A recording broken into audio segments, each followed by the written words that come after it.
Nah, sekarang kita masuk ke kebijakan moneter. Nah, kebijakan moneter itu terbagi menjadi dua. Yang pertama itu kontraktif, yang kedua ekspansif. Nah, kebijakan moneter kontraktif itu serangkaian tindakan yang diambil oleh bank sentral untuk mengurangi jumlah peredaran uang. Tujuannya itu mengendalikan inflasi dan mengurangi pengeluaran dan investasi dalam masyarakat. Contoh kebijakannya itu kenaikan tingkat suku bunga, pengetatan kredit, menjual surat berharga. Nah, kalau yang ekspansif itu kebijakan yang dilakukan bank sentral untuk meningkatkan jumlah uang beredar. Tujuannya itu merangsang pemulihan ekonomi, mengatasi pengangguran, dan meningkatkan daya beli masyarakat.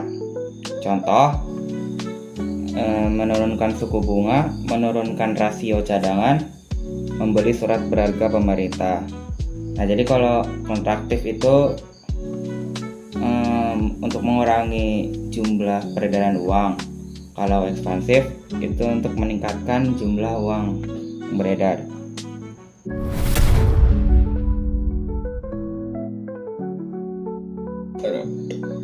Nah, habis itu ada peran kebijakan moneter. Yang pertama itu untuk mengendalikan inflasi. Dengan mengatasi jumlah uang yang beredar, bank sentral bisa mengurangi atau menambah tekanan inflasi. Terus yang kedua, mendukung pertumbuhan ekonomi. Kebijakan moneter yang longgar bisa mendorong investasi sehingga perekonomian tumbuh. Nah, terus ketiga, menjaga stabilitas nilai tukar. Dengan menjaga nilai mata uang yang stabil, bank sentral mendukung perdagangan internasional. Yang keempat itu menjaga stabilitas sistem keuangan. Bank sentral bisa melakukan investasi untuk mencegah krisis di sekitar ekonomi. Ya, tadi itu tentang kebijakan moneter. Sekarang kita akan masuk ke kebijakan fiskal.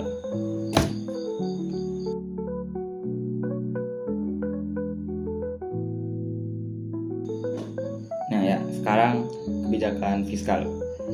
Pengertiannya itu kebijakan fiskal merupakan sebuah kebijakan mengenai pajak, penerimaan lain, utang piutang, serta pengeluaran pemerintah untuk menjaga pengeluaran maupun pemasukan tetap stabil. Tujuannya itu meningkatkan kualitas SDM. Kebijakan fiskal dianggap mampu mengatasi berbagai permasalahan pengangguran dari program peningkatan kualitas SDM. Yang kedua, mengendalikan stabilitas harga. Salah satu tujuan kebijakan fiskal adalah untuk mengendalikan harga barang supaya tetap terjangkau. Yang ketiga, menjaga dan mengembangkan perekonomian. Diterapkannya kebijakan fiskal diharapkan bisa memunculkan berbagai inovasi serta memberi pengaruh positif bagi perekonomian negara. Keempat, terwujudnya kejadian sosial. Salah satu tujuan kebijakan fiskal yakni untuk mengatur pengeluaran dan pemasukan negara dan mewujudkan kesejahteraan dan perlindungan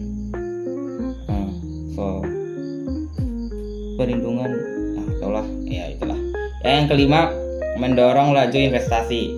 Dengan keadaan ekonomi yang stabil sebagai efek dari kebijakan fiskal bisa mendorong laju investasi di suatu negara.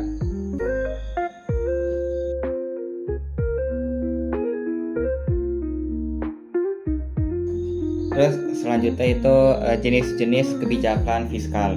Yang pertama, dari segi teoritis, ada kebijakan fiskal fungsional. Kebijakan yang diambil untuk meningkatkan kualitas ekonomi secara makro dengan dampak jangka panjang. Terus ada yang disengaja atau terencana. Kebijakan manipulasi anggaran negara Fungsi kebijakan ini adalah untuk menghadapi masalah tertentu. Ada ekspansif, kebijakan yang diambil saat ekonomi melemah. Pemerintah menaikkan anggaran belanja serta menurunkan pajak sektor tertentu. Kontraktif, kebijakan yang diwujudkan dalam bentuk menurunkan belanja pemerintah dan menaikkan pajak untuk mengatasi inflasi. Dari segi Nesako pembayaran, ada fiskal seimbang dan fiskal surplus, defisit dinamis. Kalau seimbang itu diambil untuk keseimbangan pemasukan dan pengeluaran negara agar tak memiliki hutang tinggi.